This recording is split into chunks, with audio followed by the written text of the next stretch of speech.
Hallelujah. God is good all the time. దేవుడు అన్ని సమయాల్లో చాలా మంచివాడు. And He is doing marvelous things across the nation of India and different parts of the world. ప్రపంచంలో అలాగే భారతదేశంలో కూడా అనేక అద్భుతాలు మేలులు చేస్తూ ఉన్నారు. I want to share with you this morning from the book of Isaiah chapter 43. యెషయా గ్రంథము 43వ అధ్యాయం నుంచి మీకు కొన్ని మాటలు చెప్పాలని ఆశపడుతున్నాను. Isaiah chapter 43 verses 18 and 19. 18-19 వచనాలు యెషయా గ్రంథంలో 43వ అధ్యాయం నుండి కొన్ని వచనాలు చదువుకుని దాని మీద ధ్యానం చేసుకుందాం. మునుపటి వాటిని జ్ఞాపకము చేసుకొనకుడి, పూర్వకాలపు సంగతులను తలంచుకొనకుడి. ఇదిగో నేను ఒక నూతన క్రియ చేయుచున్నాను. ఇప్పుడే అది మొలచును. మీరు దానిని ఆలోచింపరా. నేను అరణ్యములో త్రోవ కలుగ చేయుచున్నాను. ఎడారిలో నదులు పార చేయుచున్నాను. Let's pray. ప్రార్థన చేసుకుందాం. Father in heaven, we pray that as we break your word, Jesus, you are the word of God. Come and break it and give it unto us. పరలోకమందున్న తండ్రి, మీకు వందనాలు చెల్లిస్తున్న ఈ సమయంలో వాక్యాన్ని పంచుకోవడానికి సిద్ధపడుతున్న యేసయ్య, మీరే వాటిని విరిచి వడ్డించమని ప్రార్థన చేస్తూ ఉన్నాం. In Jesus' name. యేసు నామములో ప్రార్థిస్తున్నాము తండ్రి. Amen. Amen. So as we look at this passage here, I want to talk something about believers, their past. ఈ సమయంలో వాక్యాన్ని ధ్యానిస్తుండగా విశ్వాసులు వారి గత జీవితంలో ఉన్నటువంటి విషయాల మీద నేను మాట్లాడబోతూ ఉన్నా. And then I also want to share with you what God is doing in northern India. అలాగే నేను ఈ సమయంలో ఉత్తర భారతదేశంలో ఏ విషయాలు దేవుడు జరిగిస్తున్నాడో ఆ విషయాలు కూడా మీతో పంచుకోవాలని ఇష్టపడుతూ ఉన్నా. Because God is actively working all the time. ఎందుకంటే దేవుడు ఎంతో ఆసక్తిగా అన్ని సమయాల్లో పనిచేస్తూ ఉన్నాడు కాబట్టి. Now let's go into this passage in Isaiah 43. యెషయా గ్రంథము 43వ అధ్యాయం 18-19 వచనాలు ధ్యానించుకుందాం. Now this is a command. ఇది ఒక ఆజ్ఞ. God says this to the people of Israel. ఇశ్రాయేలు ప్రజలకి దేవుడి మాటల్ని ఆజ్ఞాపిస్తూ ఉన్నాడు. Forget the former things. పూర్వటి వాటిని జ్ఞాపకము చేసుకోనకుడి అని చెప్తూ ఉన్నాడు. Wow, God, you are telling us to forget the former things? దేవుడు అంటూ ఉన్నాడు, గతంలో మునుపటి వాటిని జ్ఞాపకం చేసుకోవద్దు, మర్చిపోండి. Now why is this important, and what are these former things that he's talking about the people of Israel?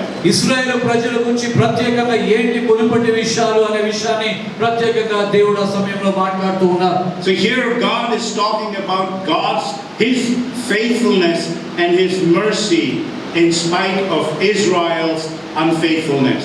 ఇశ్రాయేలు ప్రజలు అవిశ్వాసంగా జీవిస్తున్నా ఆయన కృప, ఆయన కనికరము ఎంతగా ఉంటుందో, ఎంత గొప్పగా ఉంటుందో దేవుడు ఆ విషయాన్ని అక్కడ ప్రస్తావిస్తూ ఉన్నారు. If you look from verse 14 onwards, 14వ వచనంలో కూడా అక్కడ చూసినట్లయితే, it says, God, this is what the Lord says, the Redeemer, the Holy One of Israel, for your sake I will send to Babylon and bring down as fugitives all the Babylonian ships in which they took pride.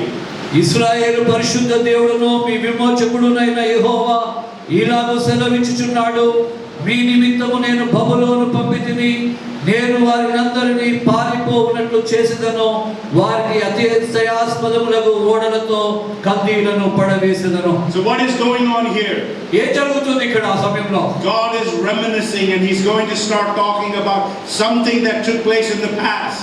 గతంలో ఏవైతే దేవుడు తన ఉద్దేశం ప్రకారంగా కొన్ని విషయాలు జరిగించుకుంటూ వచ్చాడో ఆ విషయాల గురించి ఆ సమయంలో మునుపటి విషయాలు ప్రస్తావిస్తూ వచ్చారు. God is going to parallel what happened in the history of Israel and what is going to happen today, now, to the people of God.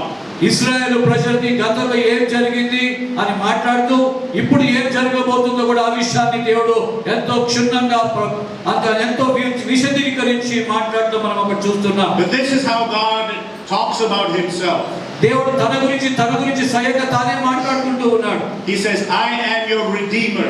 నేను మీకు విమోచకుడునై ఉన్నానని చెప్తూ ఉన్నాడు. I am the the Holy One of Israel. That means I am set apart for Israel. నేను ఇశ్రాయేలు పరిశుద్ధ దేవుడను, వారి కొరకు పరిశుద్ధపరచబడిన దేవుడనై ఉన్నాను.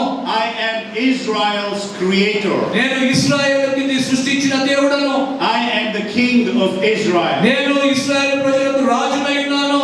And now they're going into it, they're in exile. కానీ ఈ సమయంలో వారందరూ కూడా ఇశ్రాయేలు నుంచి చెదిరిపోయినటువంటి వారిగా ఉంటున్నట్టుగా మనం ఆ సమయంలో చూస్తూ ఉన్నాం. The king of Babylon came and put hooks on their noses and he took them as slaves to Babylon. Babylonian రాజు చక్రవర్తి వచ్చి వారి ముక్కులకు కర్ర వేసినట్టుగా వారిని తీసుకుని బాబిలోనుకు తీసుకుని వెళ్ళిపోయాడు. We'll come back here. Let me give you a little bit of backstory. కాబట్టి ఈ సమయంలో నేను మునుపటి ఏం జరిగిన కొన్ని విషయాలు మీ ముందు ఉంచుతాను ఈ సమయంలో. So God, when you see in Isaiah chapter 1 till chapter 39, is talking about the judgment of God upon Israel. ఒకటో అధ్యాయం నుండి యెషయా గ్రంథం 39వ అధ్యాయం వరకు కూడా దేవుడు ఇశ్రాయేలు ప్రజల మీద ఎలాంటి తీర్పు తీసుకొచ్చి ఉన్నాడో, ఎలాగా ఆయన తీర్పు తీర్చువాడుగా ఉన్నాడో ఆ విషయాన్ని మనం ఇక్కడ జ్ఞాపకం చేసుకుంటూ ఉంటాం. And from chapter 40 onwards, 40వ అధ్యాయం నుంచి కూడా చూసినట్లయితే you find that God is the one who's going to bring redemption to the people of Israel. అక్కడ మనం చూసినట్లయితే దేవుడు వారికి విమోచకుడుగా ఉండి వారిని విమోచించి దేవుడు వారిని రక్షించే దేవుడుగా ఉంటున్నట్టుగా మనం చూస్తూ ఉన్నాం. So those are the two parts, the judgment of God and the redemption of God. మొదటిదిగా తీర్పు తీర్చువాడుగా న్యాయాధిపతిగా ఉన్నాడు, రెండవది విమోచకుడుగా ఉన్నట్టుగా మనం దేవుని సన్నిధిలో చూస్తున్నాం. So we see in Isaiah chapter 43, God is establishing one important truth, and that God is the only savior of Israel. కాబట్టి 3వ అధ్యాయం 43వ వచనంలో అక్కడే ఆయన విమోచకుడుగా రక్షకుడుగా దేవుడు తనను తాను వారికి మరొకసారి బయలుపరుచుకుంటూ వారితో మాట్లాడుతూ ఉన్నాడు. So when you look at the history of Israel, చరిత్ర ఇశ్రాయేలు ప్రజల చరిత్ర గురించి మనం చూసినట్లయితే David was king for 40 years. దావీదు మహారాజు 40 సంవత్సరాలు రాజుగా ఉన్నాడు. Before him Saul was the king for 40 years. దానికంటే ముందు రాజుగా సౌలు ఉన్నట్టుగా చూస్తున్నాం. And then Solomon the son of David becomes king for 40 years. తర్వాత రాజు దావీదు తర్వాత సొలొమోను, దావీదు కుమారుడు సొలొమోను 40 సంవత్సరాలు ఆయన రాజుగా ఉన్నాడు.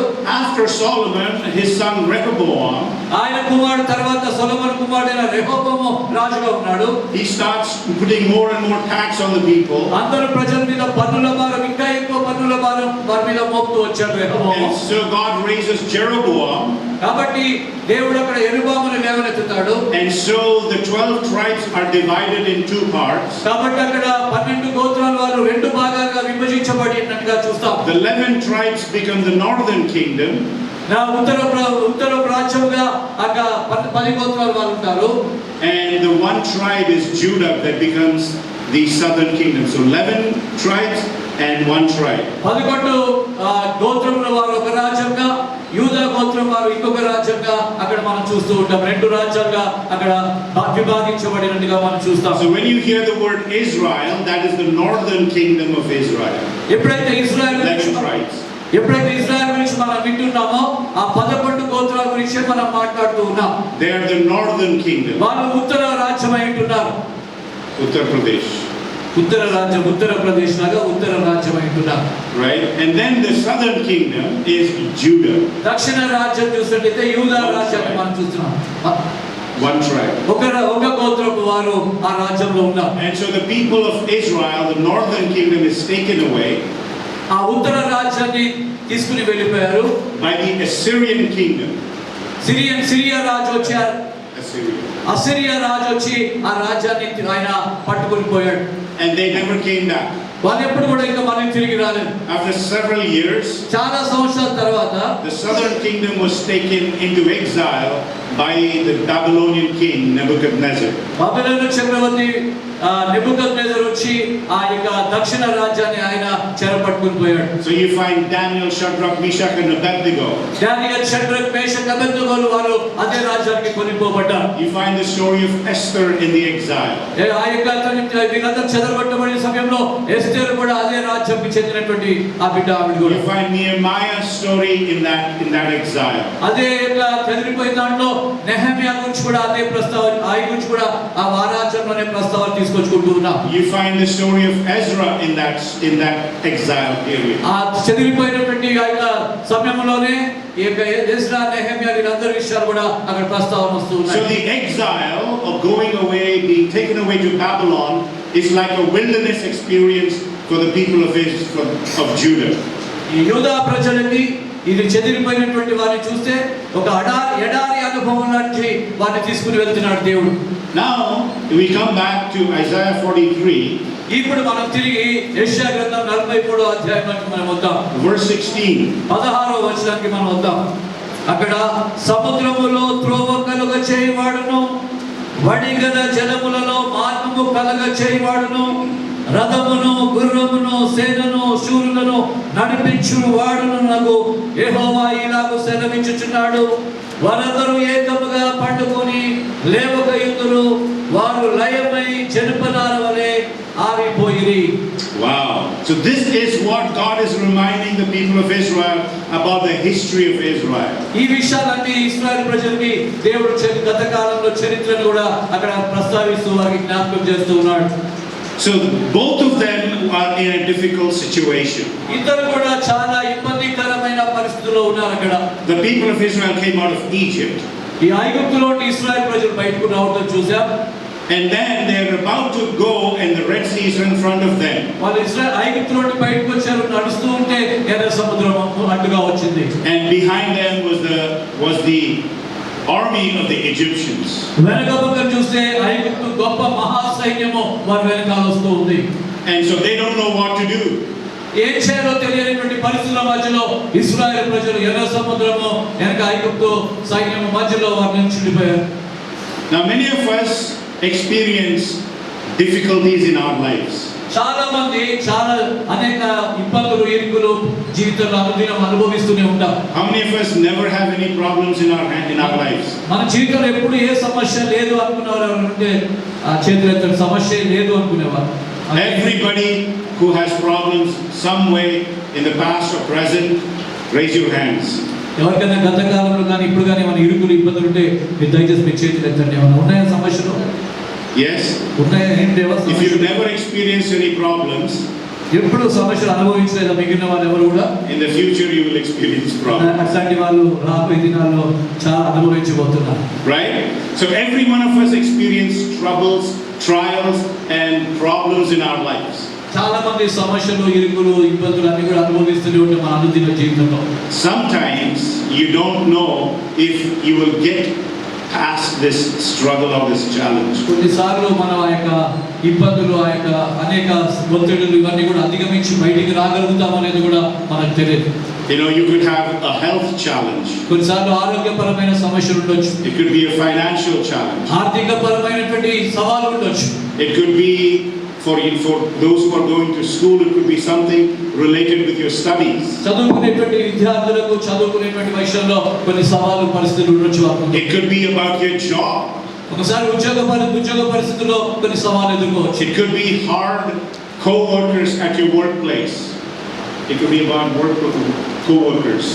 అక్కడ పనిచేసేటువంటి తోటి ఉద్యోగులతో కొన్ని సవాలు ఎదుర్కొంటూ ఉండొచ్చు. కొన్నిసార్లు Sometimes you may have a very difficult boss at work. కొన్నిసార్లు పై అధికారులు చాలా ఒత్తిడి తీసుకొస్తూ ఉండేటువంటి వాడిగా ఆ యొక్క అధికారి మీ మీద ఉండొచ్చు, మీ boss. Now in my own life last year I had a big huge health challenge. నాకు గత సంవత్సరంలో చాలా పెద్ద ఆరోగ్యపరమైన సవాలును నేను ఎదుర్కొన్నాను. And it's a long story, but God protected me from dying. Basically I had about 7 stents placed in my heart. 7. నాకు ఆ యొక్క పరిస్థితుల్లో హార్ట్ కి రిలేటెడ్ హృదయ రోగాన్ని హార్ట్ ప్రాబ్లమ్స్ నాకు ఫేస్ అయ్యాయి.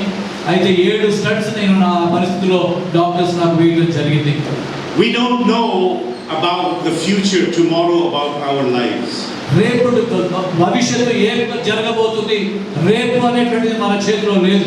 Today is what God has given us. ఈ రోజు మనకి దేవుడు ఇచ్చాడు అనే విషయాన్ని జ్ఞాపకం చేసుకోవాలి మనం. Today we need to be grateful for what God is doing.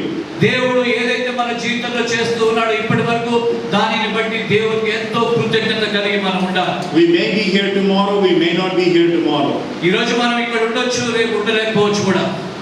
we have to remember that we do not belong to this world.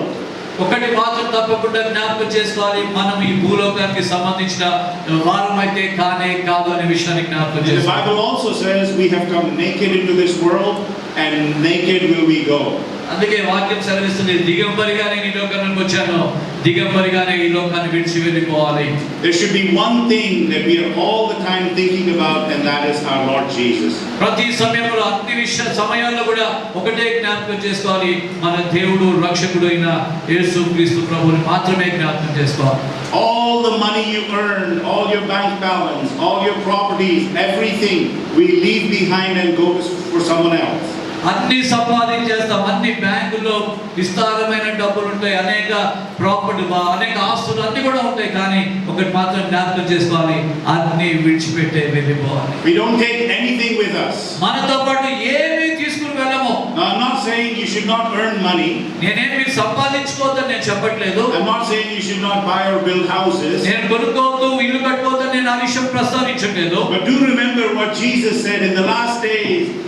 Just as they were building houses and doing all these things, they will also be the same.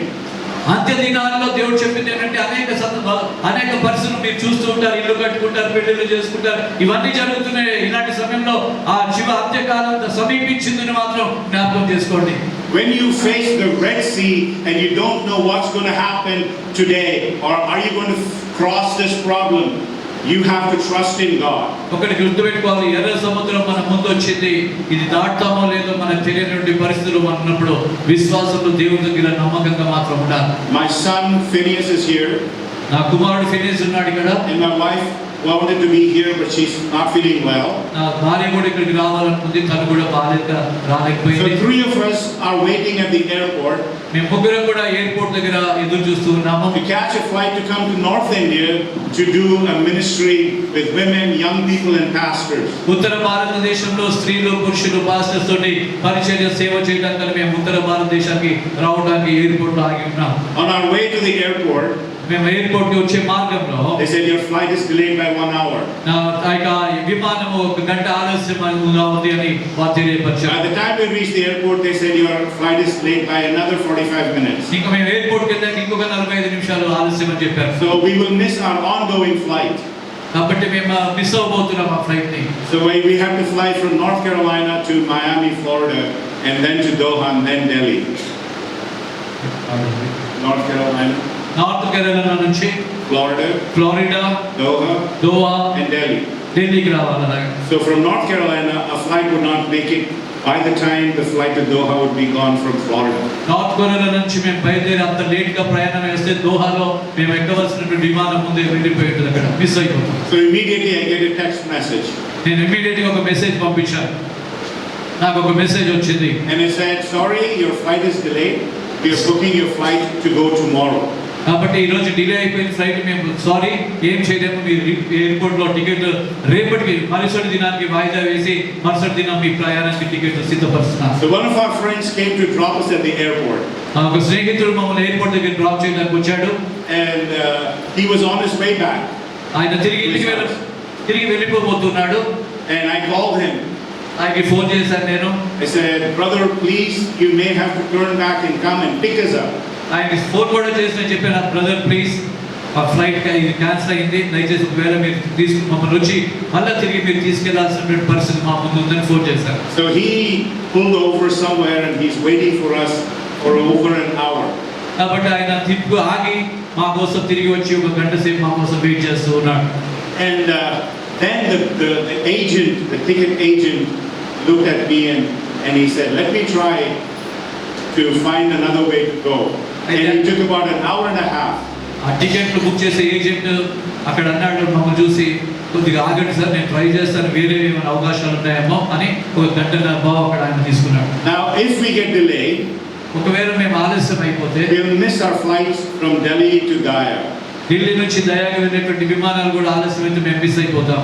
And then we won't be able to travel until the next day and we have to buy tickets all over again. కాబట్టి అది miss అవుతే ఇంకా ప్రతి చోట కూడా మేము మళ్ళీ టికెట్లు కొనుక్కుని బయలుదేరాల్సిన పరిస్థితి ఉంటుంది.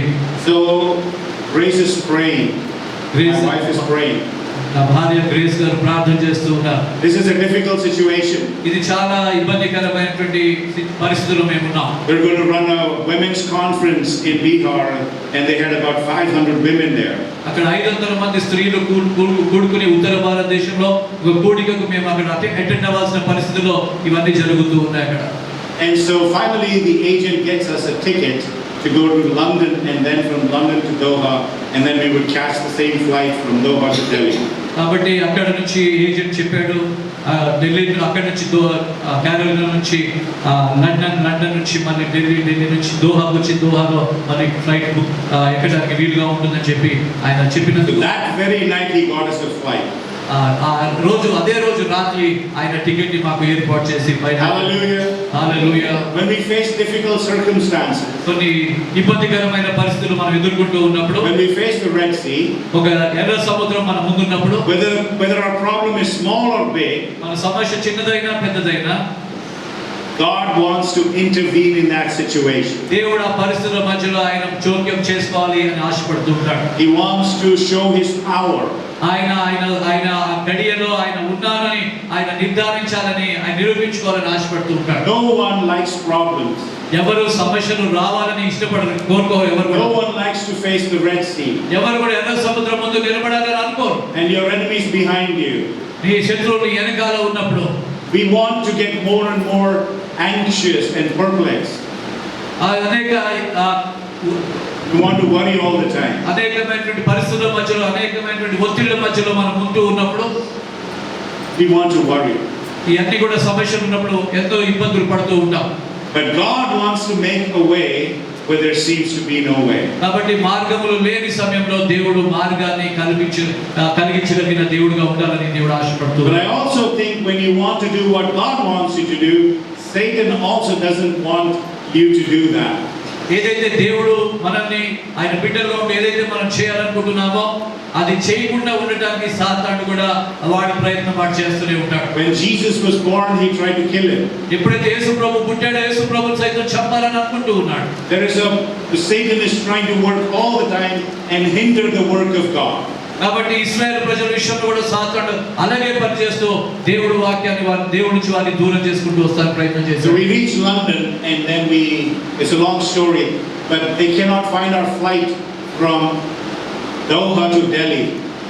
లండన్ నుంచి బయలుదేరి వచ్చాం తర్వాత కానీ దోహాకు వచ్చాక ఢిల్లీ ఫ్లైట్ మాకు కనపడలేదు అక్కడ. Now again we are spending several hours going from one terminal to another terminal and trying to figure out airlines. ఒక టెర్మినల్ నుంచి ఎయిర్పోర్ట్ ఇంకొక టెర్మినల్కి వెళ్ళి ఎక్కడ ఉందా ఈ ఫ్లైట్ అని మేము వెతుక్కుంటూ ప్రయత్నం చేస్తూ వచ్చాము. They worked for a very long time and finally got us a direct flight from London to Delhi. అక్కడ మేము వెతుకుతూ ఉన్నప్పుడు ఒక ఫ్లైట్ దేవుడి కృపను బట్టి డైరెక్ట్గా ఢిల్లీకి రావడానికి ఒక ఫ్లైట్ అక్కడ. And we came to Delhi 1 hour after we would have reached if we had our original flight. అదే మాకు ఒరిజినల్ ఫ్లైట్ ఉన్నట్లయితే ఒక గంట ముందే మేము అక్కడ చేరుకుని ఉండేవాళ్ళం. That's all. Only 1 hour difference. ఒక్క గంట ఆలస్యం మాత్రమే అయింది ఇన్ని సమస్యల మధ్యలో. దేవునికి స్తోత్రం. హల్లెలూయా. హల్లెలూయా. And then all our bags got missed. అని తదుపరి మా యొక్క బ్యాగ్స్ అన్ని కూడా లగేజ్ అంతా కూడా మిస్ అయింది. We didn't have any clothes. మాకు బట్టలు లేవు అక్కడ. All the clothes were what we were wearing. మేము వేసుకున్న బట్టలు తప్ప మా లగేజెస్ అన్ని కూడా మిస్ అయిపోయాయి. And God made a miraculous provision there too. దేవుడు అద్భుతమైనటువంటి ఆ యొక్క దేవుడు వేరే ఏర్పాట్లు ఆ యొక్క వస్తువులు ఆ బట్టల విషయంలో దేవుడు. Now it could be a small thing, it could be a big thing, like I had a heart condition. చిన్న విషయాలైనా ఉండొచ్చు, లేకపోతే పెద్ద విషయాలు నాకు హార్ట్ స్టన్స్ వేసినటువంటి విషయమైన పెద్ద విషయం అలాంటి అయ్యొచ్చు. We don't know what our future holds. మన యొక్క భవిష్యత్తు ఎలా ఉంటుందో మనకు తెలియనటువంటి పరిస్థితిలో మనం. We don't know when we will find ourselves in a desert. ఎప్పుడు మనము ఎడారిలో ఉంటామో మనకు తెలియనటువంటి పరిస్థితులు ఉంటున్నాయి మన ముందు. Okay, now I want to ask you a question. నేను మిమ్మల్ని ఒక ప్రశ్న వేయాలని అనుకుంటున్నాను. The people of Israel have the Red Sea in front of them and the Egyptian army behind them. ప్రశ్న వేయాలనుకుంటున్నాను. ముందు ఎర్ర సముద్రం ఉంది, వెనకాల ఐగుప్తు సైన్యం ఉంది ఇశ్రాయేలు ప్రజలకి. And then God makes a way.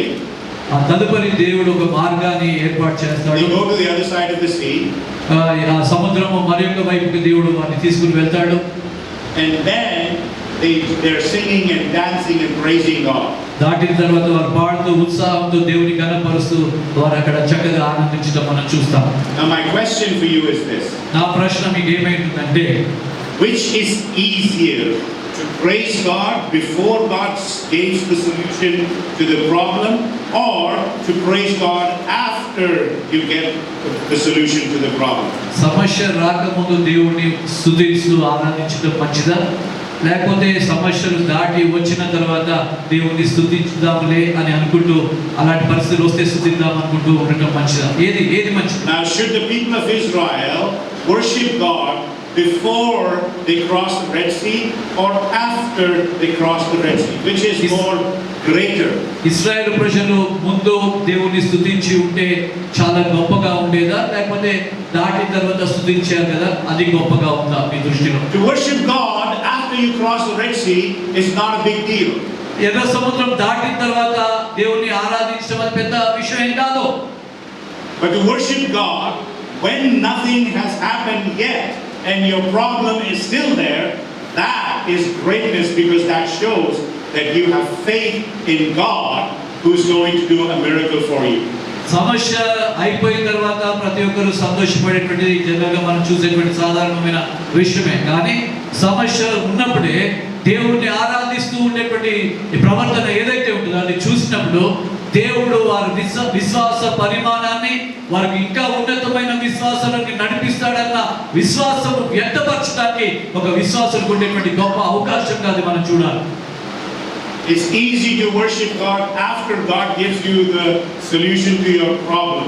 సమస్యకు ఒక పరిష్కారాన్ని దేవుడు ఇచ్చిన తర్వాత ఆనందించి గంతులు వేయడం సహజంగానే జరుగుతుంది. But to worship God before the solution, that is greatness. కానీ సమస్య పరిష్కారం లేకముందే సమాధానం లేని పరిస్థితుల మధ్యలో దేవుణ్ణి ఆరాధిస్తూ ఉంటారు చూడండి, అది చాలా గొప్పగా దేవుణ్ణి ఆరాధిస్తారు. So when you come across problems and troubles and trials, కాబట్టి సమస్యలు అనేక ఇరుకులు ఇబ్బందులు మీరు ఎదుర్కొంటున్నప్పుడల్లా we have to rejoice before God has given us a solution. కాబట్టి దేవుడు పరిష్కారం ఇవ్వకముందే దేవుడు ఆనందించండి అని మనవి చేస్తూ ఉన్నాం మీ అందరు కూడా. So now I want you to see what God is doing here.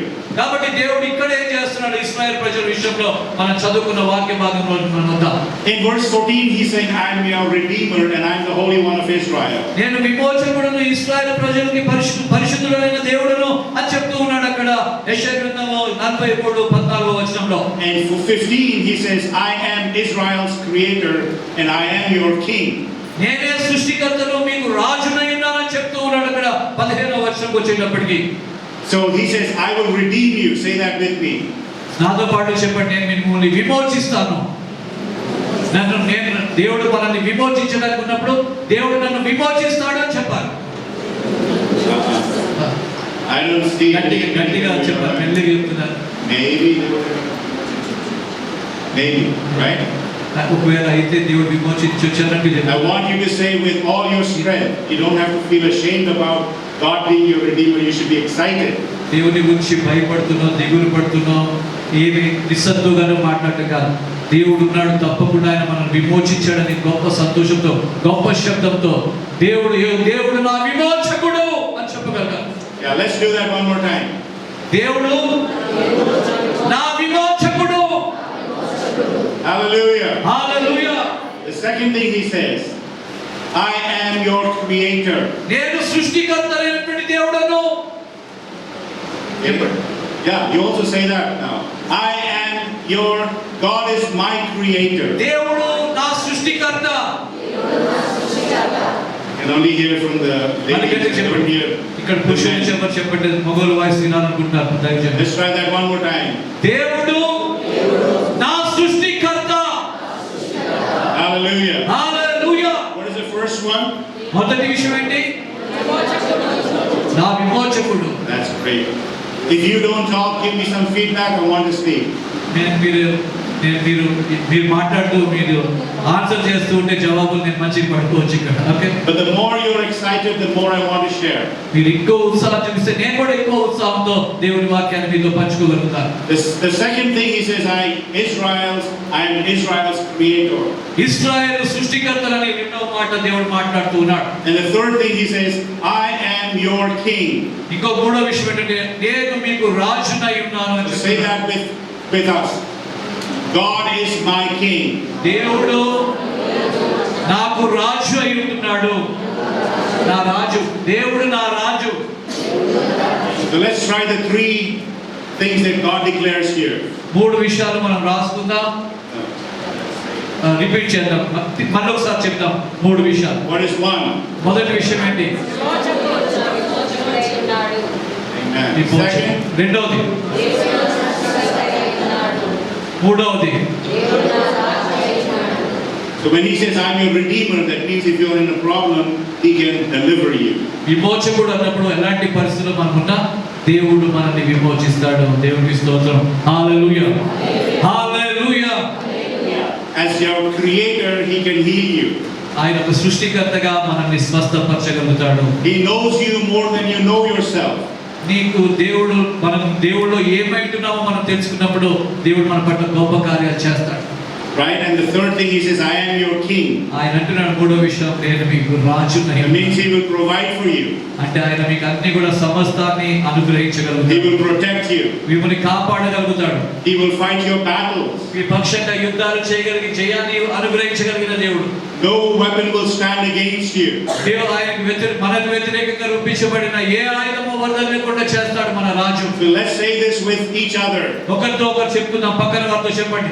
No weapon that is formed against me will prosper. నాకు వ్యతిరేకంగా చెప్పండి, నాకు వ్యతిరేకముగా రూపించబడిన ఏ ఆయుధము వర్ధిల్లదు. Because God is my king. ఎందుకంటే దేవుడు నా రాజు అయి ఉంటున్నాడు. చెప్పండి, దేవుడు నా రాజు అయి ఉంటున్నాడు. He fights my battles. ఆయన నా పక్షంగా యుద్ధం చేస్తాడు. I am more than a conqueror in Jesus. యేసు క్రీస్తులో నేను జయించిన వాడి కంటే ఎక్కువగా ఆనందించగలుగుతాను. Hallelujah. Hallelujah. So now in verse 16, 16వ వచనంలో చూస్తే it says, this is what the Lord says. ఇది యెహోవానగు నేనే పరిశుద్ధ దేవుడు చెప్పిన తర్వాత He who made a way through the sea, సముద్రములో త్రోవ కలగజేయవాడను, a path through the mighty waters. Vadigala జలములలో మార్గము కలగజేయవాడను. Hallelujah. I want to stop here for 1 minute. ఒక నిమిషం నేను ఆపాలని అనుకుంటున్నా. There is a passage that says, by the breath of his nostrils, the sea was divided and the dry ground appeared. ఆయన ఊపిరి చేత సముద్రము రెండు పాయలుగా విభాగించబడింది. If I would put this here, ఇప్పుడు నేను ఈ బాటిల్ ఇక్కడ పెడితే, who is the strongest young man here? Congress ఎవరు బలమైన ఎవరు? Come here. It's fine. Come this side. Here. Okay, I want you to see. You think he is strong? Yes? నేను బలంగా కనపడుతున్నాడా గుర్రోడు? Yes, say yes. Yes. Otherwise you'll feel bad. Very strong and good. Okay.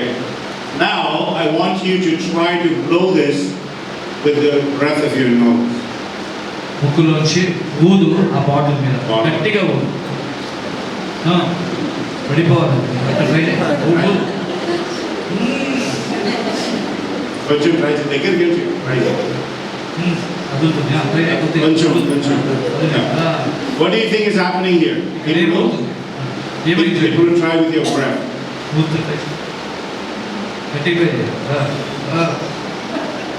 Yeah, nothing happened, right?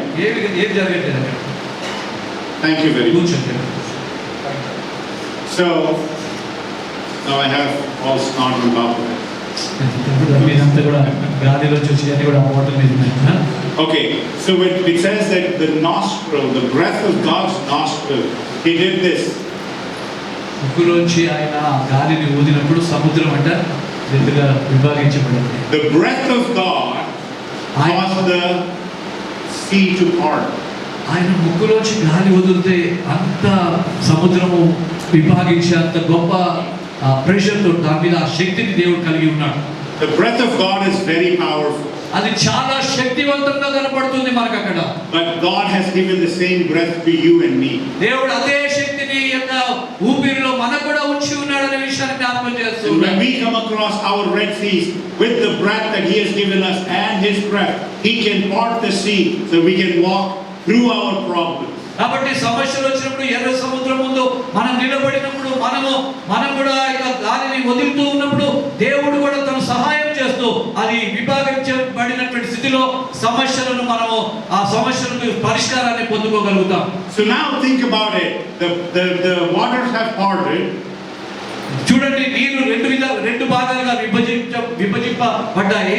They're able to go on dry land. ఆ మార్గము కలుగ చేయబడింది, దాని మీద నడుచుకుంటూ But వెళ్ళిపోతున్నారు. there is still one problem. అయినా ఇంకొక సమస్య ఉంది అక్కడ. What is that? అదేంటి ఆ సమస్య? The army of Pharaoh is right behind them. వాళ్ళ వెనకాల సమస్య ఇంకా అలాగే ఉంది. ఏంటంటే ఫరో గొప్ప సైన్యము వెనకాలే ఉంది. So they are walking through dry land in the middle of the sea. వీళ్ళు ఆరిన నేలన ఎర్ర సముద్రం మధ్యలో వాళ్ళు నడుచుకుంటూ వెళ్తున్నారు. And still the army is following them into the sea. వాళ్ళు కూడా వెనకాల ఆ ఫరో సైన్యం వాళ్ళ వెనకాల వాళ్ళు కూడా వెంబడిస్తూ ఉన్నారు. In one of the villages, a pastor was preaching. ఒక గ్రామంలో పాస్టర్ ఇలాగా వారికి బోధిస్తూ ఉన్నాడు. He said, God is all powerful. దేవుడు సర్వశక్తిమంతుడు అని బోధిస్తూ ఉన్నాడు. He parted the Red Sea.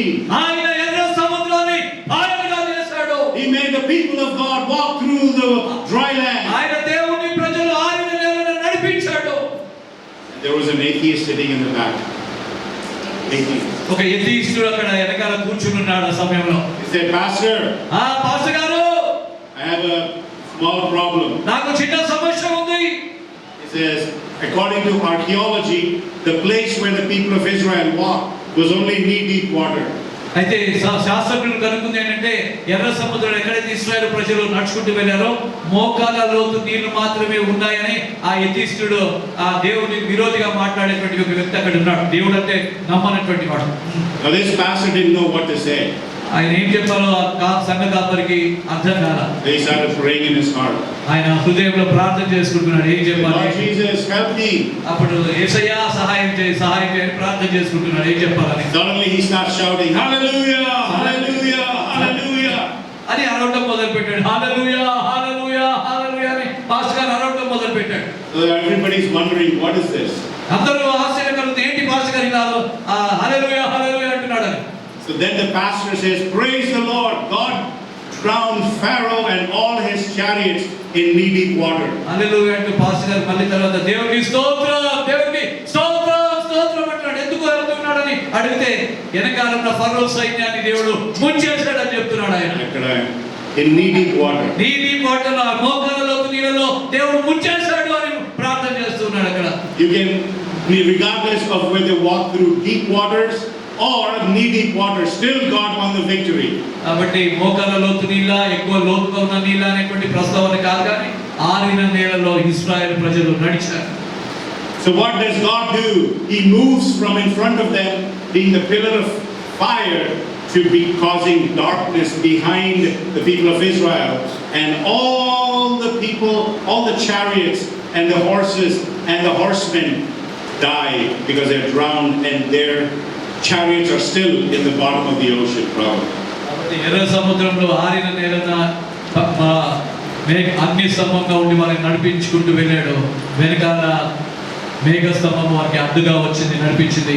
ఏదేమైనా మోకాల లోతు నీతని మనుషులు మాట్లాడే ఆ లోతులోనే ఐగుప్తు సైన్యం అంతా మునిగిపోయింది, చనిపోయారు, కొట్టుకుపోయారు. In verse 17 it says, who drew out the chariots and the horses, the army and the reinforcements together, and they lay there never to rise again, extinguished, snuffed out like a wick.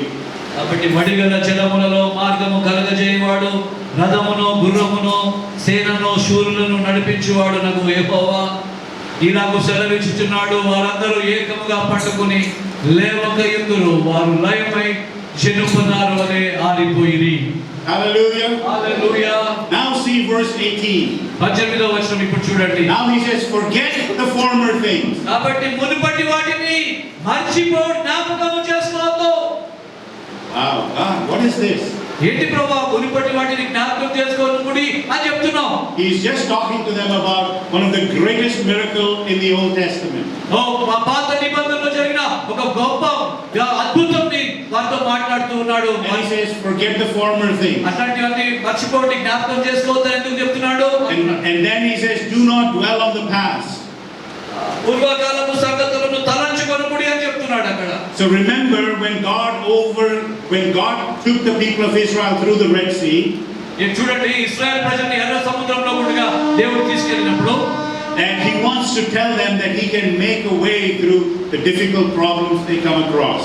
దేవుడు అనేక గొప్ప సమస్యల నుంచి కూడా దేవుడు మార్గాన్ని, పరిష్కారాన్ని కలగజేయగలడని దేవుడు నేర్పించాలని. As a king he will fight their battles, and he overcame Pharaoh's chariots and horses. ఆయన రాజుగా ఉండి యుద్ధములు చేస్తూ శత్రువులను ఓడించి ఇశ్రాయేల్ ఫరో సైన్యాన్ని అంతటి, ఐగుప్తు సైన్యాన్ని అంతటి కూడా వారి మీద జయము పొందుకునేటట్టు చేసి వారి పక్షంగా రాజుగా ఉన్నట్టుగా మనం చూస్తూ ఉన్నాం. The Egyptian empire was one of the most powerful empires in the world. ఈ ఐగుప్తు సైన్యము ప్రపంచంలోనే శక్తి కలిగినటువంటి గొప్ప మహా సైన్యము, రథములు కలిగినటువంటి సైన్యం ఆ రోజుల్లో. The Red Sea is the definitive identity creating event in the peoples of Israel's history. ఇశ్రాయేలు ప్రజలు అలాంటి ఎర్ర సముద్రము ఒక ప్రత్యేకమైన చరిత్ర కలిగినటువంటిదిగా ఉండి ఇశ్రాయేలు ప్రజల పక్షంగా దేవుడు వారి పట్ల ఎలాంటి కార్యాలు చేయగలుగుతారో చూడటానికి అలాంటి అన్ని అద్భుతాలు చేసుకుంటూ వచ్చారు. This was their national testimony. ఇది వారి యొక్క దేశ చరిత్రగా ఒక సాక్ష్యంగా దేవుడు నిలబెట్టుకున్నాడు. And then comes the shock. తర్వాత This is what God says. He says, don't remember the former things. ఇట్లాంటివన్నీ కూడా పెద్ద అద్భుతాన్ని మర్చిపోండి అని చెప్తుంటే వాళ్ళకి ఒక షాక్ లాగా అనిపించింది. He says, don't dwell on the past. గత కాలంలో జరిగిన వాటిని బట్టి ఇంకా మీరు సంతోషంగా గంతులు వేసుకుంటూ ఉండేటువంటి సమయం కాదు. Remember, God did great things in your life. దేవుడు గొప్ప కార్యం నీ జీవితంలో కూడా చేసి ఉంటాడు. But don't make your past so big that you cannot think that God can do another miracle as great as that. కాబట్టి గతంలో చేసిన కార్యాల కంటే దేవుడికి గొప్ప కార్యాలు చేయడానికి నీ పాత జ్ఞాపకం చేసుకుంటూ ముందుకు వెళ్ళొద్దు. So this is not amnesia, it's not forgetting. God doesn't forget anything. మర్చిపోమని అంటే టోటల్ గా పూర్తిగా మర్చిపోమని కాదు. దేవుడు ఏవి కూడా మర్చిపోడు. ఆయన మన పక్షంగా ఉండి గొప్ప కార్యాలు ఎప్పుడు చేస్తూనే ఉంటారు. Because this is a warning. ఇదొక హెచ్చరిక, దేవుడు ఇచ్చేటువంటి హెచ్చరిక. And the warning is, do not idolize your yesterday's miracle. గతం చేసినటువంటి అద్భుతాన్ని ఒక విగ్రహాలుగా చేసుకుని జీవించొద్దు అనే దేవుని ఉద్దేశం. The second thing he's trying to tell them is, don't expect God to repeat the same pattern. కాబట్టి ఇంకొక విషయం జ్ఞాపకం చేస్తుంటే దేవుడు అదే పద్ధతి ప్రకారంగా అద్భుతాలు చేస్తాడని మీరు ఎదురు చూడొద్దు. ఆయన కొత్తగా అద్భుతాలు చేయగలిగిన దేవుడు అయి ఉంటున్నాడు ఆయన ఎప్పుడు కూడా. And don't compare today's seasons to yesterday's glory. గతంలో జరిగినటువంటి దేవుని మహిమ కార్యాన్ని ఈ రోజున్న పరిస్థితుల్లో మీరు పోల్చుకుంటూ బ్రతకొద్దు. There are two areas that believers get stuck. రెండు విషయాల్లో విశ్వాసులు ఆగిపోవడం కానీ, పడిపోవడం కానీ, వెనక వెళ్ళడం కానీ చూస్తూ ఉంటారు. One is they look at the past and they say, God used to move like that. గత కాలంలో దేవుడు, మనం కూడా అనుకుంటాం కదా, సండే స్కూల్లో మేము ఇట్లా చేసేవాళ్ళం, గత కాలం గురించి మాట్లాడుకుంటూ ఉంటాం. అట్లాగే the second is, if you miss what you think God wanted you to do, then you live in regret all the time. Both of those are wrong, or not good. That means if you think that you should have been doing ministry but you went and did a job, or you should have been doing something that God told you to do but you didn't do it, you have a regret and you think, I am a failure. చాలా మంది ఒకసారి కొంతమంది సేవకు రావాలన్నా మేము రాలేకపోయి ముందే వచ్చి ఉంటే మేము బాగా చేసే వాళ్ళము అని అనుకునే వాళ్ళని పశ్చాత్తాపడేటువంటి వాళ్ళు చాలా మంది ఉంటారు. అలాగే ఇలాగా చేస్తుంటే ఇంకా మా చర్చ్ గొప్ప ఉద్యోగంలోకి వచ్చేది రకరకాలుగా మనం ఆలోచించుకుంటాం, కానీ అవన్నీ కూడా జ్ఞాపకం చేసుకోవాలి. God says, stop living in your former victory. కాబట్టి గత కాలంలో జరిగినటువంటి గొప్ప మహిమ విషయాలను, గొప్ప దేవుడు చేసిన కార్యాన్ని జ్ఞాపకం చేసుకుంటూ వాటిలోనే జీవించొద్దు. And he says, stop living in your past failures also. అలాగే గత కాలంలో ఓడిపోయినటువంటి పరిస్థితుల్లో వాటి ప్రకారంగా ఇంకా జీవిస్తానని అనుకోవద్దు. Then what, Lord? Then what? కాబట్టి ఇంకా ఏంటి ప్రభు అలాగైతే ఇంకా ఏం చేయాలి అప్పుడు? If we cannot look back and remember and not celebrate those victories and regret, what can we do now? ఎందుకంటే తిరిగి మీరు చేసిన గొప్ప కార్యాలు జ్ఞాపకం చేసుకుని సంతోషపడకుండా అలాగే ఇక్కడ ఉన్న పరిస్థితులను బట్టి దుఃఖపడేటువంటి పరిస్థితులు ఉన్నప్పుడు ఇవన్నీ జ్ఞాపకం చేసుకుంటా ఏం చేయాలి ఇప్పుడు మేము? In verse 19, 19వ వచనంలో ఇలా he says, see, I am doing a new thing. ఇదిగో నేను ఒక నూతన క్రియ చేయుచున్నాను. He's not saying, I will do a new thing. ఆయన నేను ఒక నూతన కార్యం చేస్తానని చెప్పట్లేదు. He says, I am doing a new thing. నేను ఒక నూతన క్రియ చేయుచున్నాను అని And చెప్తున్నాడు. do you not perceive it? ఆ విషయాన్ని ఇప్పుడే అది మొలుచును దానిని మీరు ఆలోచింపరా? Now it springs. Do you not perceive it? అవి ఇప్పుడే అవి మొలుచును నువ్వు అవి చూడవా? So what are we supposed to focus on? కాబట్టి మనం ఏ విషయాల మీద మనం ఇంకా శ్రద్ధ గాని మన గురి గాని పెట్టుకోవాల్సిన వారు Not our past victories. కాబట్టి గతంలో ఉన్న జయాల మీద కాదు మనం ఉంచవలసిన Not దృష్టి. our past failures. గతంలో ఓడిపోయినటువంటి విషయాల మీద కాదు మనం చూడవలసింది. We have to see what God is doing, and He's doing something new today. ఈ రోజు దేవుడు ఏమి నూతనంగా చేస్తున్నాడో వాటిని మనము చూడవలసిన వారమై ఉంటున్నాం. God has already begun doing things. అది దేవుడు ప్రారంభించే కార్యాన్ని God is always at work. God is always at work. దేవుడు ప్రతి నిమిషం కూడా పనులు చేస్తూనే ఉన్నాడు. You know, this idea that's going to spring forth gives you an idea of a seedling germinating. అది మొలుస్తుంది ఇప్పుడే చెప్పినప్పుడు ఒక విత్తనం విత్తి ఎలాగైతే మొలుస్తుందో అలాగా దేవుని కార్యాలు ఎప్పుడు కూడా మొలుస్తూనే ఉంటాయి అనే విషయాన్ని జ్ఞాపకం You know, చేసుకోవాలి. the seed is breaking the ground. ఎలాగైతే భూమిని పగలగొట్టుకుంటూ విత్తనము మొలుస్తూ ఉంటుందో And life slowly begins to become visible. ఎలాగైతే ఆ జీవము ఈ విత్తనంలో క్రమంగా భూమి నుంచి బయటకు వచ్చి అందరికి కనపడుతూ ఉంటుందో So God is asking, do you not perceive it? అవి నువ్వు ఆలోచించవా అని దేవుడు మాట్లాడుతున్నాడు. Don't you perceive it? I am doing something. Are you not paying attention? నేను చేస్తున్నప్పుడు నూతన కార్యాలు చేస్తున్నానని చెప్పి మొలిపిస్తానని చెప్తున్నప్పుడు మీరు ఇంకా ఆలోచింపరావి అని మాట్లాడుతూ ఉన్నారు. Don't get stuck on your past. ఈ గతం గురించి ఎక్కడ ఆగిపోకు. I am not just the God of the past. నేను గత కాలపు దేవుడిని కాదు. Yes, I did all those amazing things, but I can do something new భవిష్యత్ కాలంలో today. భవిష్యత్ కాలంలో ఎన్నో అద్భుతాలు చేశానని ఆగిపోయినటువంటి దేవుడి కాదు. ఈ రోజు ఇప్పుడు కూడా గొప్ప కార్యాలు చేస్తూనే ఉంటాను అని చెప్పేటువంటి దేవుడు మనకున్నాడు. The problem is not that God is not doing something. విషయం ఏంటంటే దేవుడు ఏదో చేస్తున్నాడని చెప్పేటువంటి ప్రాముఖ్యమైనటువంటి కాదు. The problem is our spiritual blindness. God is all the time working. దేవుడు ప్రతి నిమిషము పనిచేస్తూనే ఉన్నాడు కానీ మనము ఆత్మీయంగా చూసే విషయంలో ఎక్కడ తప్పిపోతూ ఉన్నాము. Why don't we perceive it then? ఎందుకు ఆలోచించాలన్నప్పుడు Because it's not dramatic. It's not like big. ఇదేదో అద్భుతంగా ఏదో డ్రామా లాంటిది కాదు.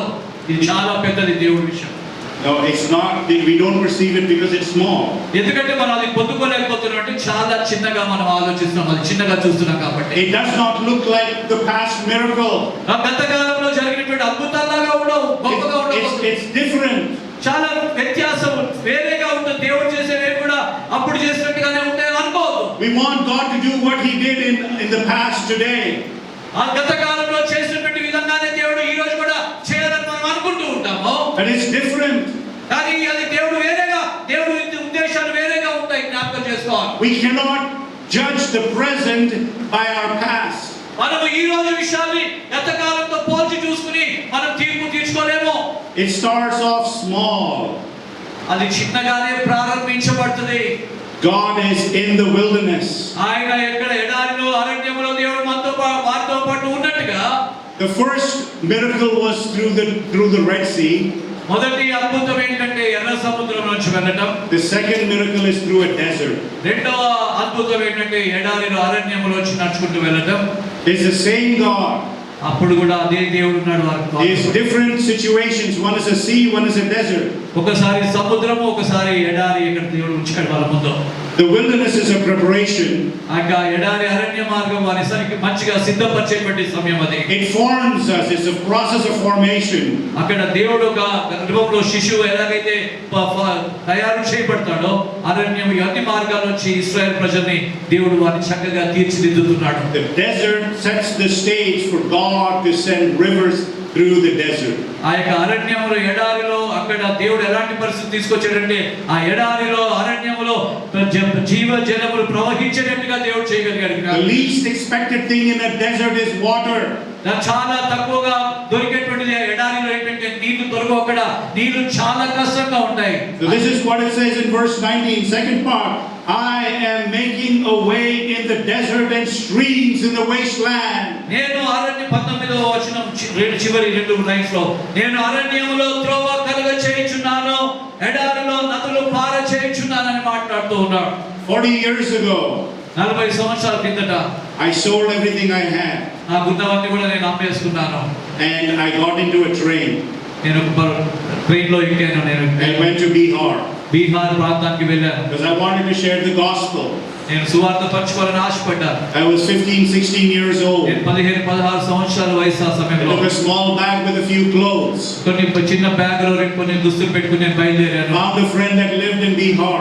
ఒక స్నేహితుడు బీహార్ లో ఉన్న ఒక స్నేహితుడిని కనుగొన్నాను. There were no phones at that time, no cell phones. ఆ టైంలో సెల్ ఫోన్స్ ఏమీ లేవు నాకు. ఆ టైంలో You had to make STD calls. కాబట్టి ఆ టైంలో ఎస్టీడీ కాల్స్ మాత్రమే We చేసేవాళ్ళం. didn't have a phone. మాకు ఫోన్ లేదు. I don't know what his phone, if he had a phone. నాకు తెలియదు ఆయన దగ్గర ఫోన్ ఉందో లేదో. And so I sent him a telegram.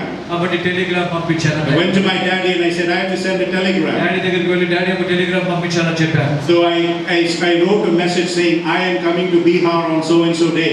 నేను ఒక టెలిగ్రామ్ లో మెసేజ్ పెట్టాను, నేను పలానా తారీఖున బీహార్ వస్తున్నానని చెప్పి. So I get into the train train ఎక్కాను.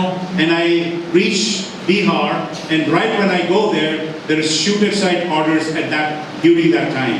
నేను బీహార్ లో ట్రైన్ ఎక్కి దిగిన తర్వాత వెంటనే ఎవరైనా కనిపించినా కాల్ చేయండి అనేటువంటి ఒక రూల్ ప్రభుత్వం ఒక రూల్ ని పాస్ చేసింది ఆ పరిస్థితిని బట్టి. Because there was fights going on between Hindus and Muslims. Muslims కి హిందూస్ కి మధ్యలో గొడవలు So జరుగుతున్నాయి. you can hear the bombs go off. కాబట్టి అక్కడ ఈజీగా బీహార్ లో బాంబులు పేల్చుకుంటారు, ఒకరికొకరు చంపుకుంటారు. It's కాబట్టి a long story, I won't share with you the whole story. ఆ యొక్క కథ అంతా కూడా నేను మీకు చెప్పను. కానీ I was almost shot dead. నేను చాలా వరకు నేను కూడా చనిపోవాల్సిన పరిస్థితుల మధ్యలో నిలబడి ఉన్నాను అక్కడ. At that time I told God, ఆ టైంలో ఆ సమయంలో నేను దేవుడితో అన్నాను, I said, God, don't ever send me to this God-forsaken land. నేను ఎప్పుడు కూడా ప్రభా దేవుడు మర్చిపోయినటువంటి ఈ వ్యక్తిని ఎప్పుడు కూడా నేను ఆయన దగ్గరికి నన్ను నడిపించాను. Don't send me to this horrible land. దేవుడు మర్చిపోయిన ఈ ల్యాండ్, ఇట్లాంటి బీహార్ మర్చిపోయిన ప్రాంతానికి నన్ను మళ్ళీ ఎప్పుడు పంపించొద్దని చెప్పాను. Because it was traumatic, I was scared. ఎంతో భయం కలిగించేటువంటి పరిస్థితుల్లో నాకు ఎంతో భయం వేసి ఆ మాట మాట్లాడాను. But I used to pray. కానీ నేను ప్రార్థన చేస్తూ Because about Bihar we used to say, Bihar is the graveyard of missions. Bihar అనేటువంటిది దేశానికి ఒక సమాధిగా బరియల్ గ్రౌండ్ లాగా ఉంటుంది కాబట్టి Many believers and Christians have been killed there, martyred. Believers క్రైస్తవులు విశ్వాసులు చాలా మంది చనిపోయి హతసాక్షులు అయినటువంటి వారు బీహార్లో ఉన్నారు. For 2000 years 2000 సంవత్సరాల వరకు కూడా the gospel has not made breakthrough in Bihar. బీహార్లోకి ప్రవేశించడానికి సువార్త తేలిగా వెళ్ళడానికి వీలు లేదు కాదు. In the last 15 years గత 15 సంవత్సరాల నుండి God has started. What does the word says? Can you see I am doing a new thing? నేను ఒక నూతన క్రియ చేస్తూ ఉన్నాను. I am doing a new thing. నేను ఒక నూతన క్రియ చేయుచున్నాను. I am doing a new thing. నేను ఒక నూతన క్రియ చేయుచున్నాను. Hallelujah. హల్లెలూయా హల్లెలూయా. Last week గత వారంలో in a radius of 10 kilometers 10 కిలోమీటర్ల రేడియస్ లో we had 500 women that came for a women's conference in Bihar. 500 మంది స్త్రీలకు ఒక గొప్ప స్త్రీల సదస్సు జరిగింది. గొప్ప ఉద్యోగం. Hallelujah. Hallelujah. That is equal to 5,000 or 10,000 women in southern part of India. ఈ దక్షిణ భారతదేశంలో అక్కడ 500 మందితో మనం చూస్తే ఇక్కడ 5,000 మందితో సమానం. 30-40 years ago you could walk for 10-20-30 kilometers, never see a church, not meet a single Christian. 30-40 సంవత్సరాల కిందట మన 30-40 కిలోమీటర్లు వెళ్ళిన ఒక చర్చి కూడా కనిపించేది కాదు బీహార్లో. 325 young people came for the youth conference. 325 మంది యవనస్తుల సదస్సుకు వచ్చారు. About 100 to 150 young people dedicated their lives for full-time ministry to go all across Bihar and preach the gospel. వచ్చినటువంటి వాళ్ళు 150 నుంచి 250 మంది దాకా సంపూర్ణ సేవకు దేవుడు వారు సమర్పించారు. Hallelujah. Hallelujah. There were 120 pastors that gathered together. 120 మంది పాస్టర్స్ అందరూ కలిసి ఒక చోట కూడుకున్నాం ఆ సమయంలో. And they were encouraged and equipped to go back and re-energize to take the gospel to more villages. వాళ్ళని గొప్ప ఉత్సాహపరిచి ప్రోత్సహించి ఉజ్జీవపరిచి తగిన విధంగా వారిని ఆత్మీయంగా బలపరిచి అన్ని చోట్లకి వెళ్ళి వారి మందిరాలు సువార్తను ప్రకటించండి అని కూడా వారికి తెలియజేయడం జరిగింది. As of today, this church planting network that we are working with has 9,000 churches in Bihar. బీహార్లో ఈ రోజు 9,000 చర్చిలు అక్కడ కట్టడం జరిగింది. Hallelujah. Hallelujah. 40 years ago, if you told me that, I would have laughed at you. అది 40 సంవత్సరాల కిందట ఆ విషయం చెప్తే నవ్వేవాడిని నేను కూడా. But God says, behold, I am doing a new thing. కాబట్టి దేవుడు అంటున్నాడు, ఇదిగో నేను ఒక నూతన క్రియ చేయించున్నాను. If God opened my eyes at that time and said, one day you will see, you will come and see my great work in Bihar. దేవుడు ఒక రోజు వచ్చి నువ్వు ఒక గొప్ప క్రియ చూస్తావు బీహార్లో అని దేవుడు నాకు చెప్పి ఉండి నడిపించుంటే, I did not see that at that అది time. ఆ మాటలు విన్నట్టుగా అనిపించినా నేను అది చూడకుండానే ఆ రోజు దేవుని కృపను బట్టి నడిపించబడ్డా. I could not perceive it at that time. ఆ రోజు నేను అది పొందుకున్నది కాదు కానీ నమ్మాను ఆ రోజు. But we prayed. నమ్ముతూ ప్రార్థన చేసుకుంటూ And వచ్చాను. God has answered our prayers in miraculous way. దేవుడు ప్రార్థనలు అద్భుతమైన రీతిలో ప్రార్థనలు ఆలకించి ఈ కార్యాలు So జరిగించుకుంటూ right now, the gospel is growing fastest in one of the fastest places where the gospel is growing is in the state of Bihar. ఈ రోజు బీహార్లో ఎలాంటి పరిస్థితి అంటే చాలా వేగంగా క్రైస్తవులుగా మారుతున్నటువంటి రాష్ట్రం ఏదైనా ఉంది అంటే భారతదేశంలో ఈ రోజు బీహార్ కూడా అందులో ఒకటిగా ఉంది. Yesterday we went to a restaurant, my friends and I. చిన్న రెస్టారెంట్కి వెళ్ళాం, హోటల్కి తిన్నాం నేను మా friends. And the guy who is serving there is from Bihar. ఎవరైతే వడ్డీస్ అక్కడ హోటల్లో సర్వ్ చేస్తున్నాడో అబ్బాయి కూడా బీహార్ నుంచి వచ్చాడు. So I said, do you know about Jesus? అడిగాను నేను, యేసు ప్రభు గురించి మీకు తెలుసా అని అడిగాను. He said, sir, I don't know about him personally, but many people in my village in Patna have come to know Jesus. చాలా మందికి తెలియదు, నాకు కూడా తెలియదు, కానీ పాట్నాలో ఉన్న చాలా మందికి యేసు ప్రభు తెలుసు అని చెప్పాడు. He asked me for my number. ఆయన నా నెంబర్ అడిగాడు. And he took my number. నా నెంబర్ తీసుకున్నాడు. And he sent me a text message. నాకు ఒక టెక్స్ట్ మెసేజ్ పంపించాడు సెల్లో. People are hungry. People from Bihar are coming to your doorstep. If you don't pay attention, if you don't go out, if you don't find them, if you don't preach the gospel, God will still take the gospel to those people some way or the other. కాబట్టి ఈరోజు వాళ్ళే ఇక్కడికి వచ్చి మన తలుపు దగ్గర ఉంటున్నారు. వాళ్ళని మనం చేర్చుకుని ప్రేమ చూపించి సువార్తను ప్రకటించి దేవుని పరిచయం చేసి దేవుని బిడ్డలుగా చేయకపోతే ఎలాగ మనం ఇంకా అక్కడ బీహార్కి వెళ్ళి చేయలేని పరిస్థితిలో ఇక్కడ చక్కటి అవకాశాన్ని దేవుడు మనకి ఇస్తున్నాడు. God is saving the Naxalites. దేవుడు నక్సలైట్స్ ని రక్షించుకుంటున్నాడు. In Bihar, బీహార్లో నక్సలైట్స్ ని దేవుడు రక్షించుకుంటున్నాడు. there was this young man. ఒక యవనస్తుడు ఉన్నాడు. His father and his elder brother owned about 5 or 7 acres of land. ఈ యొక్క బాబు వాళ్ళ తండ్రి వాళ్ళ తమ్ముడు 7 ఎకరాల పొలం కలిగి ఉన్నటువంటి వారు. So now the field would be divided into 2 parts for the 2 brothers. ఆయన ఉన్నటువంటి ఎకరాలు ఇద్దరు అన్నదమ్ముల మధ్యలో సగంగా విభాగించబడుతుంది. This man's dad only had one son, him. ఈ యవనస్తుడికి ఒక్కడే ఉండేవాడు. And the other one had 5 sons. ఇంకొకటికి 5 కుమారులు ఉన్నారు. And so they started persecuting the other brother. కాబట్టి వీళ్ళందరూ కలిసి ఇంకొక యంగర్ బ్రదర్ని అనేక విధాలుగా కష్టాలు పెడుతూ ఉన్నారు ఆయనకి. So one day this young man got recruited by the Naxalites. అయితే యవనస్తుడిని ఒక రోజు నక్సలైట్స్లో చేర్చుకున్నారు. So he slowly grew up in this rank among the Naxalites and he became a commander. ఆయన క్రమక్రమంగా ఎదుగుతూ నక్సలైట్స్లో ఒక దినాన ఒక కమాండర్ పొజిషన్కి వచ్చాడు.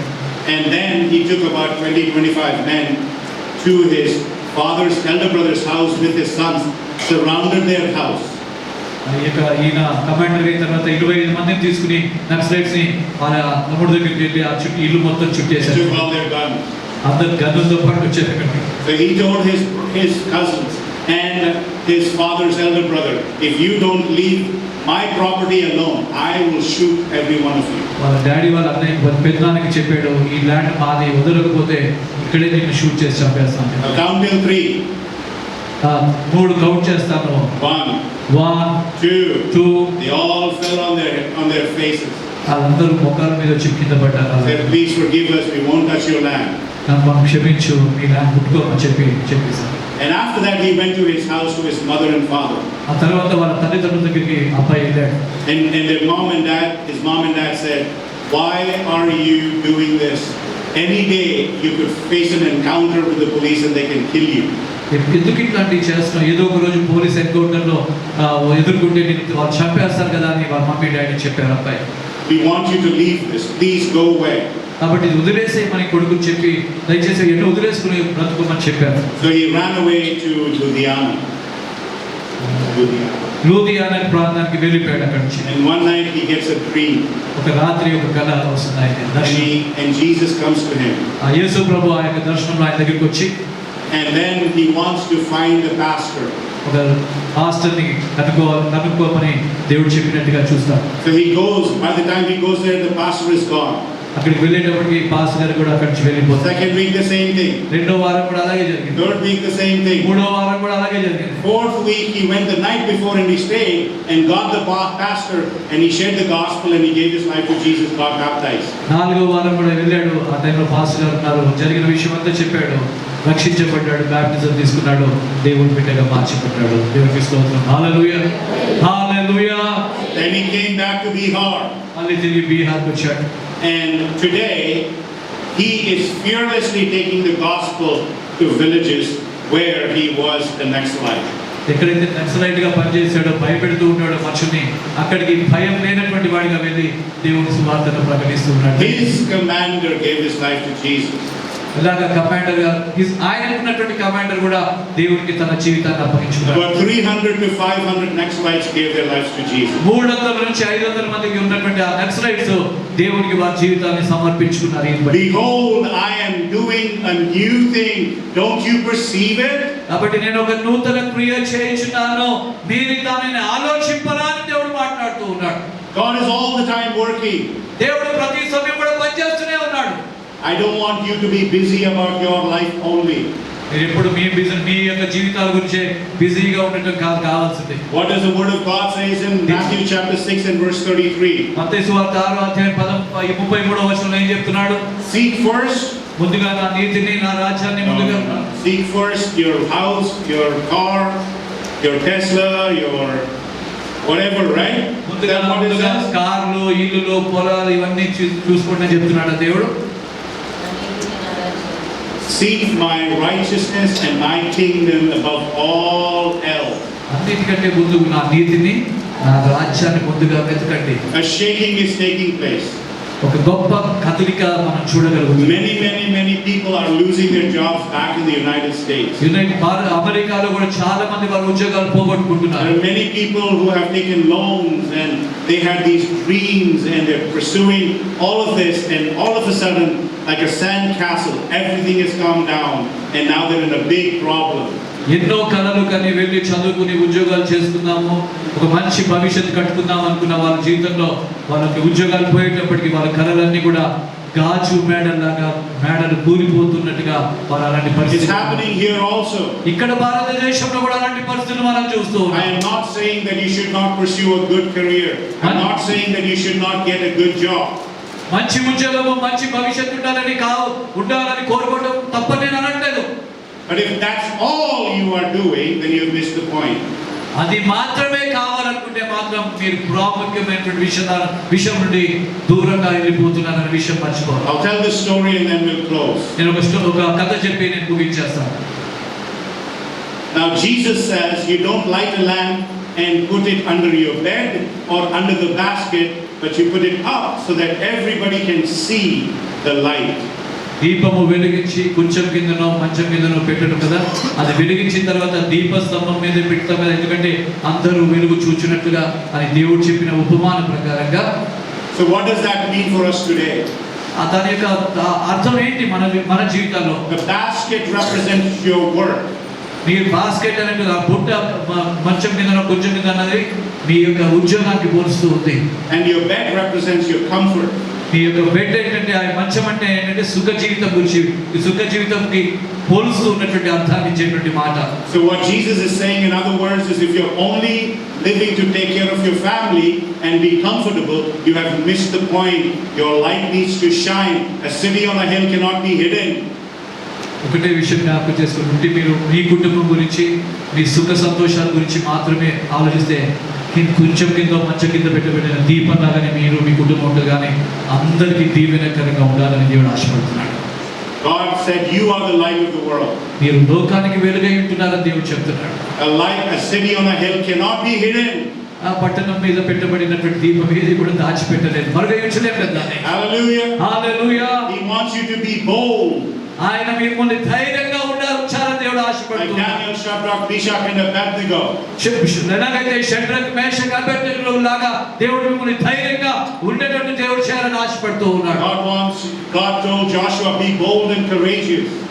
నిబ్బరం కలిగి ధైర్యంగా ఉండమని నేను నీకు తోడై ఉన్నానని జాషువాతో దేవుడు చెప్పాడు. We went to a village recently where the women's conference was taking place. ఈ యొక్క స్త్రీల సదస్సు ఎక్కడైతే జరుగుతుందో ఆ ప్రాంతానికి మేము వెళ్ళినప్పుడు, because now what's happening is the high caste people have told all these people who have become Christians, you cannot drink water from here. అక్కడ ఉన్నటువంటి ధనవంతులైనటువంటి స్త్రీలు, ఈ ధనవంతులైనటువంటి అందరూ కూడా, అంతా వాళ్ళ మగవాళ్ళని అది ఎవరు అందరూ కూడా ఏమంటున్నారంటే, ఈ యేసుక్రీస్తుని నమ్ముకున్న వారు మీరు వచ్చి మా బావిలో నీళ్లు తీసుకోకూడదు, మా దగ్గరికి రాకూడదు, మా దగ్గర ఏమి కొనకూడదు అన్నట్టుగా కూడా రకరకాల షరతులు వారు ముందు పెడుతూ ఉన్నారు. So they are drinking water from dirty rivers and streams. కాబట్టి మంచి నీళ్ళ బావుల దగ్గరికి రానిట్లేదు, కాబట్టి మురికి నీళ్ళ దగ్గరికి వెళ్ళి పాపం మురికి నీళ్లు తాగలేనటువంటివి, అంత డర్టీగా ఉండేటువంటి మురికితో ఉన్న నీళ్ళని వారు తాగుతున్నారు. ఇప్పుడు They need 60,000 rupees for a bore well. ఒక బోర్ వేయాలంటే 60,000 రూపాయలు ఖర్చు అవుతుంది. I would like that money to go from southern part of India to east. నేను అనుకుంటాను 60,000 రూపాయలు ఈ దక్షిణ భారతదేశం నుండి అక్కడికి వెళ్ళాలని to help our brothers over there. అనుకున్నటువంటి సహోదరులు అక్కడ సహాయపడడానికి నేను ఆశపడి ఉన్నాను. But I did tell them, నేను చెప్పలేదు వాళ్ళకి ఆ విషయం. don't think someone else is going to come and help you. మీరు అనుకోవద్దు ఎవరో వచ్చి మనకు సహాయం చేస్తారని మీరు అనుకోవద్దు. Because they may not. వారు చేయొచ్చు, చేయలేకపోవచ్చు. They may know you, they may not know you. మీకు తెలుసుండొచ్చు, తెలుసుండకపోవచ్చు. I said, get every believer to save 100 rupees a month. ప్రతి విశ్వాసిని నెలకు ఒక 10 రూపాయలు ఇవ్వమని చెప్పండి అని చెప్పాను. I have 300 believers. 300 మంది విశ్వాసులు అక్కడ ఉన్నారు. Even if 200 believers give 100 rupees a day, a month. ఈ కనీసం 200 మంది 100 రూపాయలు నెలకు ఇవ్వగలిగితే It is 3 rupees 30 paisa a day. 3 రూపాయలు 10 పైసలు రోజుకి 30 పైసలు. Then within 3 months they can get enough money to have a bore well. Hallelujah. అలా ఇవ్వగలిగితే 3 నెలల్లో వాళ్ళు బోర్ వేసుకుంటారని చెప్పాను. But they're going through very, very difficult time. They'll walk for 5, 10, 15 kilometers. How far did you walk to come to church? చాలా సమయం కష్టపడుతున్నారు వాళ్ళు. 3, 4, 5 కిలోమీటర్లు. Who walked 15, 10, 15 kilometers to come to church today? Raise your hand. 10-15 కిలోమీటర్లు నడుచుకుంటూ వచ్చిన వారు ఎవరైనా చర్చిలో ఉన్నారా? If you don't have your bike, if you don't have your car, will you walk 15, 20 kilometers to come to church? Car, bike లేకపోతే 15 కిలోమీటర్లు మీరు నడుచుకుంటూ రాగలుగుతారా చర్చికి? How much is church important to you and fellowship with the people of God important to you? సహవాసంలో ఉండటం, మందిరం యొక్క ప్రాముఖ్యత మీకు ఎంతవరకు అది ప్రాముఖ్యంగా కనిపిస్తుంది? Or is it one check box you have to put, oh, I went, I did whatever, I gave my offering, now I can live Monday to Friday, Saturday again for myself. That's not how Christian life works. ఏదో check ఇచ్చేసాను, లేకపోతే దర్శన భాగాలు ఇచ్చాను, లేకపోతే మా వచ్చిన వాటిలో రాబడిలో ఇచ్చేసాను, వెళ్ళని అటెండెన్స్ వేసుకున్నాను, అంతవరకే సరిపోతుంది అని అలాంటి క్రైస్తవ జీవితం బ్రతుకుతున్నామా మనం? God is asking you, దేవుడు అడుగుతున్నాడు, will you seek my kingdom and my righteousness before everything else? నా నీతిని, నా రాజ్యాన్ని ముందుగా వెతకగలుగుతారా మీరు? He's asking you, have you lost your first love? ముందు ఉన్నటువంటి ప్రేమ మర్చిపోయి ఉన్నారా? Have you lost your desire for intercession to pray for the persecuted church. కష్టపడుతుంటే అనేక శ్రమల్లోంచి వెళ్తున్న సంఘాల గురించి ప్రార్థన చేసే భారము బాధ్యతను పోగొట్టుకుని ఏమీ బాధ్యత లేనటువంటి వారిగా ఉంటున్నాము. మనం ఒకసారి మనం ప్రశ్నించాలి. Let's close our eyes. కళ్ళు మూసుకుందాం, ప్రార్థన చేసుకుందాం. కళ్ళు మూసుకుంటూ ప్రార్థన చేసుకుందాం. Lord says, forget the former things. మునుపటి వాటిని దేవుడు అంటున్నాడు, మునుపటి వాటిని మర్చిపోండి. Don't dwell on the past. గత విషయాల మీద తలంచుకోవద్దు, ఆలోచించుకోవద్దు అని చెప్తున్నాడు. See, I am doing a new thing. చూడండి, నేను ఒక నూతన క్రియ చేయించున్నాను. And now it springs forth. Do you not perceive it? నువ్వు చిగురిస్తుంది, నువ్వు అది మొలిసి ఫలిస్తుంది, అది నువ్వు చూడవా? I'm making a way in the desert. నేను ఎడారిలో మార్గాన్ని కలుగజేస్తూ ఉన్నాను. I'm making streams in the wasteland. నేను ఎడారిలో నీళ్లు ప్రవహింపజేస్తున్నాను, అరణ్యంలో మార్గాన్ని కలుగజేస్తున్నాను. He wants you to praise Him before your problem is solved. మన సమస్య పరిష్కరించక ముందే దేవుడు తనను స్తుతించాలని దేవుడు ఆశపడుతున్నాడు. ప్రార్థన చేసుకున్నాను. పరిశుద్ధుడైన తండ్రి, మీకు వందనాలు చెల్లిస్తున్నాను. ఈ మధ్యాహ్న కాల సమయంలో నిజమే తండ్రి, మేము తండ్రి ప్రభు ఆశీర్వాదాలు పొందుకున్నాక వచ్చి కృతజ్ఞత కలిగి ఉండటం, స్తుతించడం కంటే కూడా మేము తండ్రి ప్రభు మా దేవుడు గొప్ప కార్యాలు చేస్తాడని నమ్మి మీకు ఎప్పుడు ఎల్లప్పుడు కూడా కృతజ్ఞతాస్తుతులు చెల్లించుకుంటూ ప్రభా, మీరు చేయబోయే మేలులు ప్రభా, మీరు అరణ్యంలో మా త్రోవలను కలగజేస్తాం, ఎడారిలో నీళ్లను ప్రవహింపజేయగలిగిన దేవుడు వారి జ్ఞాపకం చేసుకుంటూ ప్రభా, ఈ సమయంలో ప్రియులు సంఘంలో ఉన్న ప్రతి కుటుంబంలో ప్రతి వ్యక్తి జీవితంలో అలాంటి నూతన కార్యాన్ని, నూతన క్రియను మీరు జరిగిస్తూ ఉన్నారని విశ్వసించి ప్రభా, అది ఇప్పుడే మొలుస్తుంది, నీవు దాన్ని ఆలోచించవా అన్నట్టుగా మేము కూడా అలాంటి పరిస్థితుల్లో ఉండి మీ కొరకు బలమైన సాక్షి బిడ్డలుగా ఉండడానికి కృప చూపండి. ఈ సమయంలో ప్రభా, ఈ సమయం అంతట్లో మీ తోడుగా ఉండి నడిపించినందుకే మీకు వందనాలు, స్తోత్రాలు చెల్లిస్తూ యేసు నామములో ప్రార్థించి అడిగి వేడుకుంటూ ఉన్నాం తండ్రి. ఆమేన్.